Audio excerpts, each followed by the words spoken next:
नमस्कार बच्चों। तो इस वीडियो में हम जो है पिछले वीडियो में हमने देखा कि हमने भक्ति काल की परिस्थितियों के बारे में बात की। फिर हमने जो निर्गुण भक्ति धारा की संत काव्य परंपरा की विशेषताओं के बारे में भी बात की।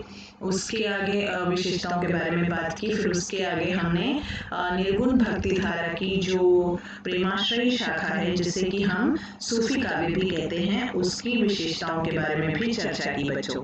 तो हमें अब ये पता लग गया है कि निर्गुण भक्ति धारा क्या है। उसके अंतर्गत तो जो निर्गुण भक्ति धारा की जो दो शाखाएं हैं प्रमुख, वो एक है जो ज्ञानाश्रयी शाखा की जिसे हम संत काव्य परंपरा भी कहते हैं। तो बच्चों, संत काव्य परंपरा का ज्ञान हमने हासिल किया। संत काव्य परंपरा के जो प्रवर्तक कवि हैं वो कबीर हैं, उनके बारे में हमने ज्ञान प्राप्त किया।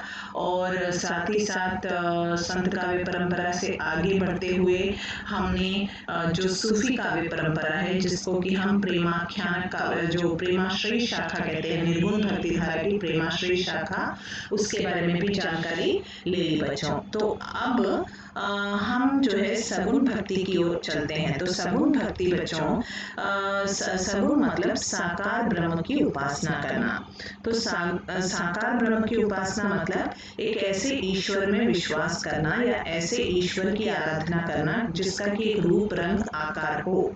ठीक है, अगर मैं कहती हूँ, जैसे ही मैं अगर आपको राम कहूंगी तो आपके दिमाग में एक छवि की एक छवि जो है कौंध जाएगी आपको, क्योंकि आपने दशरथ पुत्र श्री राम के कई चित्र, कई विग्रह आपने देखे हैं। श्री राम नवमी पर देखे हैं, कैलेंडर्स पे देखे हैं, बुक्स में देखे हैं, रामचरितमानस पर देखे हैं, रामायण में देखे हैं। तो मतलब वो एक चित्र आपके मन में बसा हुआ है, और जैसे ही मैं श्री राम कहती हूँ तो आपको एक चित्र जो है आपके आंखों के सामने आ जाता है बच्चों। तो उसी तरह से अगर हम आगे बढ़ते हैं, मतलब अगर मैं कृष्ण कहूँ तो भी आपकी वो जो छवि आपके दिमाग में बैठी है वो सामने आ जाती है, क्योंकि आपने कई बार उन चित्रों को देखा है। और ये सारी जो भक्ति है ये सगुण भक्ति धारा के अंतर्गत आती है बच्चों, क्योंकि इन भक्तों ने अपनी आराधना के लिए एक ऐसे ईश्वर का चुनाव किया कि जिनका एक रूप रंग आकार है।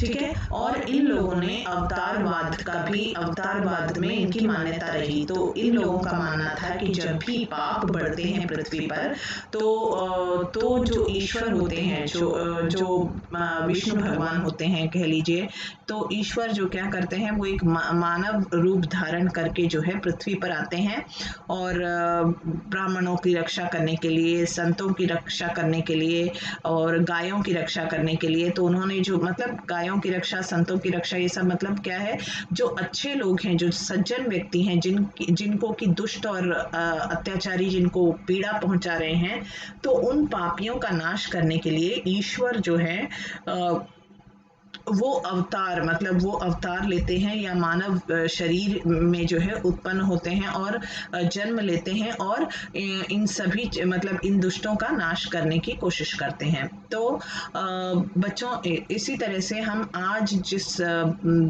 जिसकी बात करने जा रहे हैं, जिस विषय पर हम बात करने जा रहे हैं, जैसे कि मैंने कहा कि सगुण भक्ति धारा के अंतर्गत भी दो धाराएं थी। एक थी राम भक्ति, जिसकी चर्चा आज हम करेंगे, और राम भक्ति धारा की विशेषताएं हैं उसको हम जानेंगे। तो सबसे पहले सगुण भक्ति धारा के अंतर्गत दो शाखाएं आई, राम भक्ति शाखा और दूसरी थी कृष्ण भक्ति शाखा। तो आज हम राम भक्ति शाखा जो है उसके बारे में चर्चा करेंगे।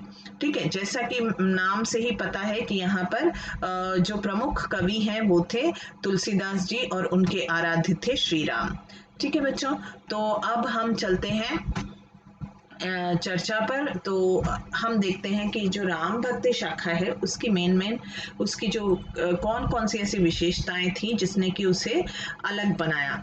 तो राम का स्वरूप बच्चों, हम देखते हैं कि मैंने जैसे कि आपसे कहा कि जो सगुण भक्ति धारा, मतलब चाहे वो राम भक्ति शाखा हो, चाहे वो सगुण भक्ति धारा, चाहे वो राम भक्ति शाखा हो या कृष्ण भक्ति शाखा हो, दोनों ने ये माना कि जो ईश्वर होते हैं वो धर्म की रक्षा के लिए, संतों की रक्षा के लिए और सज्जनों की रक्षा के लिए वो राक्षसों का संहार करने के लिए, दुष्टों का, अत्याचारियों का, पापियों का नाश करने के लिए एक अवतार पुरुष के रूप में सामने आते हैं। ठीक है, तो वो विष्णु का अवतार और ब्रह्म का स्वरूप हो सकते हैं। तो राम को उन्होंने विष्णु का अवतार माना, ब्रह्म का स्वरूप माना और ये माना कि जब जब पृथ्वी पर पाप बढ़ता है तब विष्णु भगवान या जो ब्रह्म हैं, जो ईश्वर हैं, परमात्मा हैं, वो एक मानव रूप धारण करके हमारे सामने आते हैं और पापियों का, दुष्टों का और राक्षसों का संहार करते हैं। तो ये बात यहाँ पर बच्चों कही गई है और इस दोहे में भी वही बात कही गई है। विप्र धेनु सुर संत हित, लीन मनुज अवतार, निज इच्छा निर्मित तनु, माया गुण को पार। तो इस संसार में जो है वो मानव रूप धारण करके ईश्वर कब आते हैं, जब उन्हें संतों की रक्षा, संतों के हित के लिए और जो सुर मुनियों के हित के लिए और धेनुओं की रक्षा करने के लिए, गायों की रक्षा करने के लिए, इन सारी चीज़ों के लिए वो मानव शरीर धारण करके धर्म की रक्षा हेतु आते हैं। तो ये जो राम का स्वरूप उन्होंने प्रस्तुत किया ये था। और उसके बाद बच्चों जो आदर्श चरित्र है, अब हम जब राम कहते हैं तो हम मर्यादा पुरुषोत्तम श्री राम कहकर उन्हें बुलाते हैं। तो ये जो राम का जो चरित्र इन्होंने तुलसीदास जी ने जो एक रामचरितमानस में अगर हम देखें तो उन्होंने जो मर्यादा पुरुषोत्तम श्री राम का एक चरित्र हमारे सामने, एक उदात्त चरित्र, महान चरित्र प्रस्तुत किया, तो कहीं ना कहीं उनका जो चरित्र है उन्हीं का नहीं बल्कि जो पूरे रामचरितमानस में अगर हम जो 7 कांडों की कथा अगर हम पढ़ते हैं, बाल कांड से लेकर उनके राज्याभिषेक तक जितने भी पात्र वहां पर दिखाई देते हैं, उन सभी का जो एक कैरेक्टराइजेशन जिसको हम कहते हैं कि जो पात्रों का जो चित्रण है वो इस तरह का है कि हम देखते हैं कि वहां पर धर्म की रक्षा के लिए उन्होंने क्या किया और फिर पारिवारिक मूल्यों को वहां पर जो है हमें दिखाया जाता है कि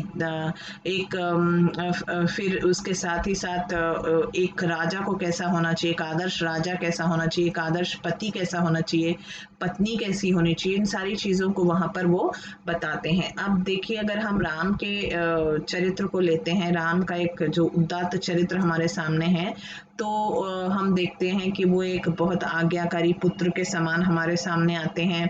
फिर वो मतलब एक अच्छे राजा के रूप में हमारे सामने मतलब आते हैं या फिर एक अच्छे पति के रूप में हमारे सामने आते हैं। और इस तरह से अगर हम सीता की बात करें तो सीता भी उसी तरह से सुख और दुख में दोनों में अपने पति के का साथ निभाने वाली एक आदर्श पत्नी के रूप में हमारे सामने। फिर वहीं भरत का अगर हम चरित्र लें तो भरत जो है वो उनका चरित्र अगर हम बात करें तो उनके चरित्र की तो उनका चरित्र एक आदर्श भाई का चरित्र है कि वो अपने बड़े भाई की आज्ञा का पालन करते हुए वो क्या करते हैं, जिस चीज़ के लिए उनके भाई के लिए जो बना था वो उस पर अपना हक नहीं जताते और वो क्या करते हैं, अपने भाई की खड़ाऊ लाकर जो है उस पर रख देते हैं। तो ये सारी चीज़ें जो राजगद्दी पर वो कभी नहीं बैठते बल्कि अपने भाई के जो चरण पादुकाएं हैं उनको जो है वहाँ पर विराजमान करते हैं। तो ये सारी चीज़ें कहीं ना कहीं एक आदर्श मतलब एक समाज कैसा होना चाहिए बच्चों, इन सारी चीज़ों को इन्होंने क्यों प्रस्तुत किया है भक्त कवियों ने या फिर तुलसी ने जो समन्वय की भावना प्रस्तुत करनी चाहिए या इन आदर्श चरित्रों का के पीछे उनका कारण ये था कि उस समय का समाज, जैसे कि हम लोगों ने जब परिस्थितियों की बात की तो समाज में अशांति थी और जो तत्कालीन जो प्रधान 2 धर्म थे, हिंदू और इस्लाम, जो 2 धर्म थे उनके बीच हमेशा एक संघर्षपूर्ण वातावरण था। लेकिन कितना ही अशांति का काल क्यों ना हो, वैमनस्य का काल क्यों ना हो, इन सभी भक्त कवियों ने, इन सभी संत कवियों ने एकता का मार्ग, सामंजस्य का मार्ग और मानवता का जो मानवीय मूल्यों को स्थापित करने का प्रयास कभी नहीं छोड़ा। तो वही प्रयास जो लोकनायक तुलसीदास के पास हम इस तरह से देखते हैं कि उन्होंने एक उदात्त चरित्र हमारे सामने जो है मर्यादा पुरुषोत्तम श्री राम की कथा के रूप में हमारे सामने लाकर रख दिया। एक संकल्पना जिसको देखकर हम सोचें कि अरे अगर राजा हो तो श्री राम जैसा, पति हो तो श्री राम जैसा, पत्नी हो तो सीता जैसी, इस तरह एक आदर्श हमारे सामने उन्होंने प्रस्तुत किया। और समाज को भी इन सारी चीज़ों को पढ़कर सीखने का, सुधरने का मौका मिले, ये सारी चीज़ें उन्होंने सोचकर, जो कुछ भी लिखा वो सोचकर बहुजन हिताय बहुजन सुखाय ही लिखा गया। भक्ति की प्रधानता, राम भक्ति काव्य में भक्ति की प्रधानता है, ये बात तो है। और ये कवि ज्ञान और कर्म से भी भक्ति को श्रेष्ठ मानते हैं। देखिए वहाँ पर जहाँ पर हमने देखा निर्गुण भक्ति वाले जो है वो ज्ञान मार्ग को प्रेम मार्ग से ईश्वर तक पहुँचने का मार्ग जो है प्रशस्त करते हुए दिखाई देते हैं। तो यहाँ पर इन्होंने कहा कि भगवान श्री राम के नाम भजन से ही, उनके नाम स्मरण से ही यह लोक और परलोक दोनों सुधरता है। तो कहीं ना कहीं इन्होंने भक्ति को प्रधानता दी और भक्ति की प्रधानता इस रूप में उन्होंने भक्ति को प्रधानता दी और ज्ञान और कर्म से बड़ा माना किसको? भक्ति को। क्योंकि जो सगुण भक्ति में इन्होंने एकमात्र सहारा किसको माना? अपने इनका संपूर्ण भरोसा जो है अपने आराध्य पर था। और वो कहते भी हैं एक भरोसो एक बल एक आस विश्वास। ठीक है, तो कहीं ना कहीं उनका भरोसा केवल और केवल श्री राम पर था। और वो जो है चातक पक्षी बनकर जो है उस स्वाति नक्षत्र से बरसने वाली एक बूंद के लिए, जैसे चातक पक्षी हमेशा टकटकी लगाए देखता रहता है और अन्य जल को ग्रहण नहीं करता, उसी तरह से ये भी इनका संपूर्ण भरोसा श्री राम पर ही था। इसलिए वो कहते हैं कि श्री राम के नाम स्मरण से, भक्ति से ही जीव का जो जीवात्मा है उसका यह लोक भी सुधर जाता है और परलोक भी सुंदर बन जाता है, सुधर जाता है, उसको मोक्ष की प्राप्ति होती है। तो ये एक और विशेषता रही बच्चों। फिर है समन्वय की भावना। देखिए ये बात मैंने बार बार कही कि संतों ने भी समन्वय की भावना की कोशिश की, या फिर कहें तो सभी ने, मतलब सूफी कवियों ने भी कोई आडंबर, मतलब उन्होंने जबकि सूफी कवि तो इस्लाम धर्म के मानने वाले थे, लेकिन उन्होंने हिंदू घरों की जो प्रेम कहानियां हैं उसको लेकर जो है उन्होंने भी समन्वय स्थापित करने की एक भावना और समाज में एक एकता की भावना प्रस्तुत करने का एक मार्ग और सामंजस्य स्थापित करने का एक प्रयास उन्होंने भी हमेशा से किया। तो समन्वय की भावना तुलसी के काव्य में भी हमें दिखाई देती है कि राम काव्य जो है उसमें भी विविध प्रकार के समन्वय की भावना दिखाई पड़ती है। तुलसी काव्य में समन्वय की विराट चेष्टा हमें बार बार दिखाई देती है। ज्ञान भक्ति कर्म के साथ साथ जो विविध देवी देवताओं की स्तुति में भी समन्वय की चेष्टा यहाँ पर की गई है। तो कहीं ना कहीं उन्होंने जो उस समय का जो तत्कालीन समाज में जो एक अशांति का माहौल था उसको दूर करते हुए, उसको हटाते हुए एक समन्वय का मार्ग, एक मानवता का मानवीय मूल्यों की स्थापना, एक आदर्श राज्य कैसा होना चाहिए, लोगों को कैसा होना चाहिए, एक आदर्श पुत्र कैसा होना चाहिए, इन सारी चीज़ों को बताते हुए एक समन्वय जो है, एक सामंजस्य का मार्ग, एक एकता स्थापित करने का और लोगों को एक युग दृष्टा युग सृष्टा बनकर जो है समाज को सुधारने का प्रयास इन सभी ने किया। और इन लोगों ने जो कुछ भी लिखा, जनजीवन के कवि, देखिए नेक्स्ट जो है वो है जनजीवन के कवि, एक विशेषता है। तो जनजीवन के कवि इसलिए कहा बच्चों क्योंकि इन्होंने जो कुछ भी लिखा वो समाज में परिवर्तन लाने के लिए, लोगों के अंदर विनय की भावना लाने के लिए। अगर हम राम के चरित्र में देखें तो वो एक आज्ञाकारी पुत्र थे, उनमें बहुत धैर्य था, वो विनयशील थे, ठीक है, सच बोलते थे। ये सारी जो क्वालिटीज़ हैं कि एक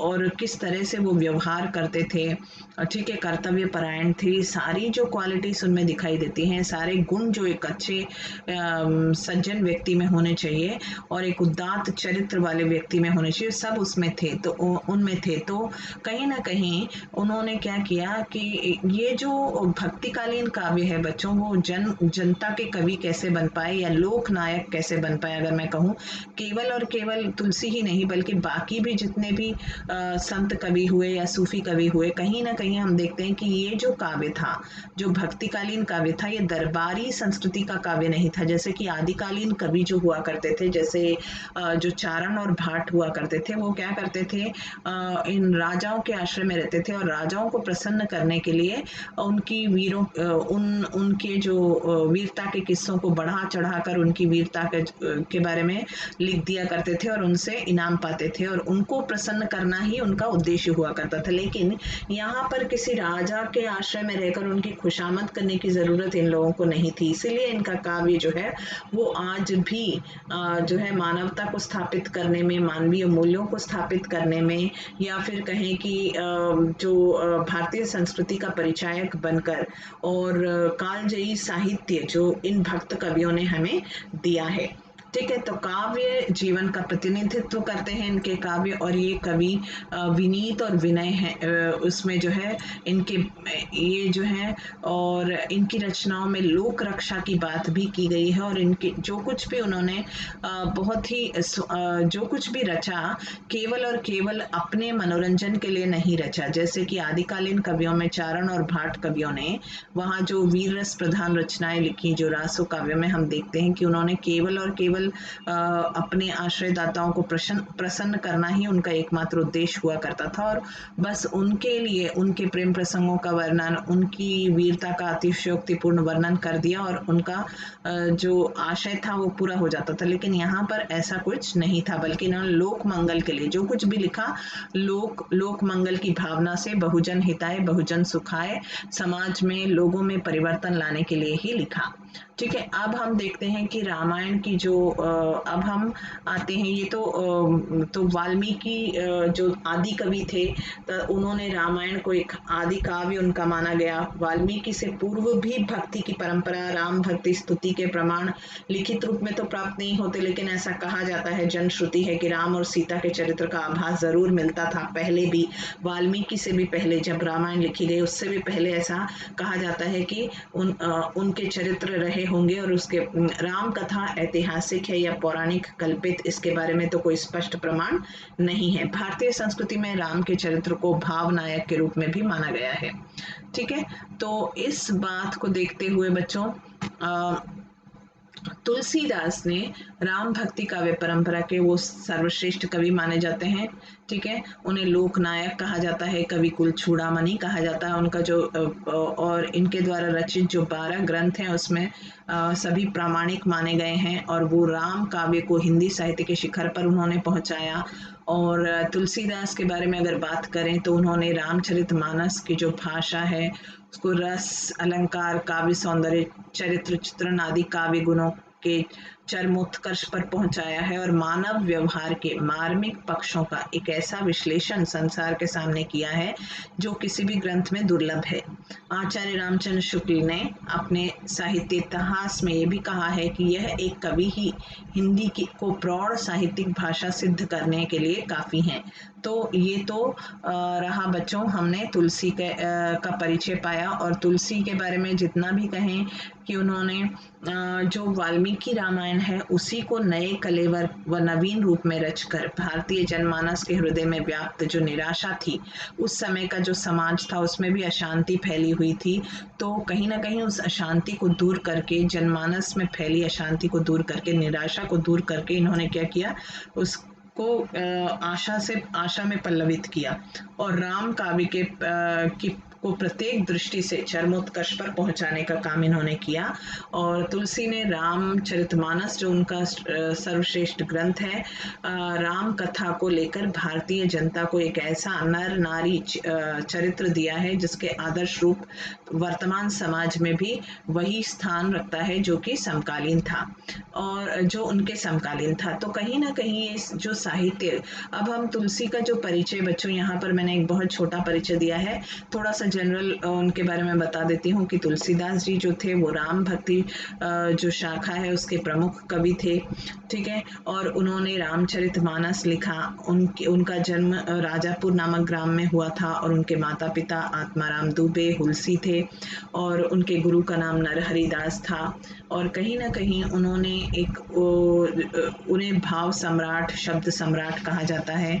और उन्होंने अपने रामचरितमानस से लोगों को जैसे कहा कि भारतीय जनमानस के हृदय में जो निराशा व्याप्त थी उसको दूर करके आशा में उसे पल्लवित किया, उसका परिवर्तन किया। और उनका एकमात्र भरोसा श्री राम पर था, इसलिए उन्होंने श्री राम नाम के स्मरण पर बल दिया। ठीक है बच्चों, तो ये सारी उनकी जो विशेषताएं राम काव्य की थी उन सारी चीज़ों की बात हमने की। और अगर मैं बात करूं कि तुलसी की जो भाषा थी, भाषा की बात भी मैं यहाँ पर करना चाहूँगी कि एक विशेषता भाषा भी रही है जिसको कि शायद मैंने यहाँ पर नहीं लिया, लेकिन उसकी भी बात हम इसमें करते चलते हैं कि भाषा जो है, भाषा भी हर काव्य की अपनी एक विशिष्ट भाषा होती है। तुलसी जो थे उनका जो रामचरितमानस जो ग्रंथ है, जो उनकी कालजयी कृति है, जो आधार स्तंभ है उनकी कीर्ति का, रामचरितमानस, वो उन्होंने एक तरह से दोहा चौपाई शैली में लिखा है और उसकी भाषा अवधी है। लेकिन उन्होंने ऐसा नहीं है कि उन्होंने केवल और केवल अवधी भाषा में ही लिखा, उनके कई ग्रंथ हैं। और विनय पत्रिका जो उनका है वो उन्होंने जो है वो मुक्तक शैली में है और उसको उन्होंने जो है वो ब्रज भाषा में लिखा। तो कहीं ना कहीं उनका दोनों भाषाओं पर अधिकार था, न ही अवधी पर बल्कि उनका अधिकार ब्रज भाषा पर भी था। और ये जो रामचरितमानस है इसको 7 कांडों में विभाजित है बच्चों। 7 कांड मतलब जो बाल कांड से लेकर जो उनका जो राज्याभिषेक होता है वहां तक की कथा पूरी कही गई है, जिसको कि तो ये चैप्टर्स सर्गों में विभाजित कहा जा सकता है। ठीक है, तो ये था बच्चों राम। हमने यहाँ पर इस वीडियो में हमने पहले ये देखा कि जो सगुण भक्ति क्या है। सर्वप्रथम हमने ये देखने का प्रयास किया कि सगुण भक्ति क्या है, ठीक है। और उसके बाद हमने जब ये जान लिया कि सगुण भक्ति के अंतर्गत 2 धाराएं आती हैं, एक है राम भक्ति शाखा, दूसरी है कृष्ण भक्ति शाखा। राम भक्ति शाखा के जो प्रवर्तक कवि थे वो थे तुलसीदास, और कृष्ण भक्ति शाखा जो है उसके प्रवर्तक कवि हैं सूरदास। और इसकी विशेषता एक बार फिर से हम देख लेते हैं बच्चों, राम का स्वरूप। तो इन्होंने ये अवतारवाद और कुछ नहीं है बल्कि राम का स्वरूप मतलब सबसे बड़ी विशेषता है कि इन लोगों ने ये माना कि जब जब पृथ्वी पर पाप बढ़ता है तो अच्छे लोगों की रक्षा करने के लिए, सज्जनों की रक्षा करने के लिए, धर्म की रक्षा के लिए, दुष्टों का नाश करने के लिए, पापियों का नाश करने के लिए, राक्षसों का नाश करने के लिए जो विष्णु भगवान है या ब्रह्म जो है वो एक मानव शरीर धारण करके हम सबकी रक्षा करने आते हैं। और वही यहाँ पर जो है अवतारवाद की जो भूमिका है उसी चीज को यहाँ पर राम का स्वरूप में हम देखते हैं। फिर जो दूसरी विशेषता बच्चों हमने देखी वो थी आदर्श चरित्र। तो राम राज्य की जो संकल्पना उन्होंने की, या फिर आदर्श पुत्र को कैसा होना चाहिए, आज्ञाकारी होना चाहिए, पिता को कैसा होना चाहिए, एक राजा को कैसा होना चाहिए, पत्नी को कैसा, मतलब सभी को जो है एक मर्यादित सीमा में जीकर अगर सभी जो है अपने अपने जीवन में मर्यादित होकर जिएंगे और कोई गलत काम नहीं करेगा, कोई दूसरे के इसमें ये नहीं करेगा, मतलब दूसरों की जिंदगी में दूसरों को परेशान नहीं करेगा तो कहीं ना कहीं समाज में सुख और शांति का संचार होगा। तो इन सभी के आदर्श चरित्रों से हमें बहुत कुछ सीखने को मिलता है कि जो मानवीय गुण है कैसे होने चाहिए। मतलब मनुष्य में धैर्य होना चाहिए, मनुष्य में एक दूसरे के प्रति ईर्ष्या नहीं होनी चाहिए, और छोटे और बड़ों से बात करने का तरीका कैसा होना चाहिए, और एक राजा है तो उसे प्रजा के बारे में क्या सोचना चाहिए, कैसे उसे अपने स्वार्थ की सोचनी चाहिए या लोगों के बारे में कैसे सोचना चाहिए, उसे स्वार्थी होना चाहिए कि नहीं, उसे निस्वार्थ भाव से काम करना चाहिए या नहीं, उसे विवेकशील होना चाहिए या नहीं। तो ये सारी बातों पर सोचने के लिए, विचार करने के लिए इन सारे चरित्रों को देखकर हमें मालूम पड़ता है कि एक राजा को कैसा होना चाहिए, एक पत्नी को कैसा होना चाहिए, सारी चीजें हमें बताई हैं। भक्ति की प्रधानता हम जानते हैं क्योंकि ये लोग भक्त कवि थे और सगुण भक्ति में विश्वास करते थे, इसलिए अपने अपने आराध्य के नाम स्मरण पर इन्होंने बल दिया। उसके बाद हम देखते हैं समन्वय की भावना। समन्वय की भावना, मैंने कहा कि इन्होंने कैसे उदात्त चरित्र से को प्रस्तुत करते हुए राम की कथा को प्रस्तुत करते हुए लोगों में एक आदर्श जो है प्रस्तुत किया, और एक जो समन्वय की भावना वहाँ पर लाने का प्रयास इन लोगों ने किया, एक एकता की भावना लाने का प्रयास इन्होंने किया। जनजीवन के कवि, क्योंकि मैंने कहा ये कवि जो है किसी राजा के आश्रय में रहकर नहीं लिखते थे, बल्कि स्वतः सुखाए नहीं लिखते थे, अपनी मन मर्जी का नहीं लिखते थे, अपने संतोष के लिए नहीं बल्कि समाज के हित के लिए लिखते थे, लोक मंगल की कामना से लिखते थे, लोक रक्षा के लिए लिखते थे, इसलिए उनकी जो धर्म रक्षा के लिए लिखते थे, इसलिए उनका जो काव्य है वो कालजयी बन पड़ा है। तो ये जनजीवन के कवि हो गए बच्चों। और हमने तुलसी जी का परिचय भी प्राप्त किया कि तुलसी का काव्य किस तरह से श्रेष्ठ है। और हम देखते हैं जो लास्ट स्लाइड है कि राम भक्ति शाखा जो है उसके अंतर्गत और भी कौन कौन से कवि आते हैं, जैसे केशव दास हैं, सेनापति हैं, नाभादास, अग्रदास, प्राणचंद, इन सभी के नाम भी प्रमुख है बच्चों। तो आज के इस वीडियो में इतना ही। अगले वीडियो में हम जो है कृष्ण भक्ति की बात करेंगे बच्चों। तो मेरे ख्याल से आपको सब समझ में आ गया होगा। तो इसी आशा के साथ हम यहाँ पर खत्म करते हैं, इस वीडियो को यहीं पर समाप्त करते हैं।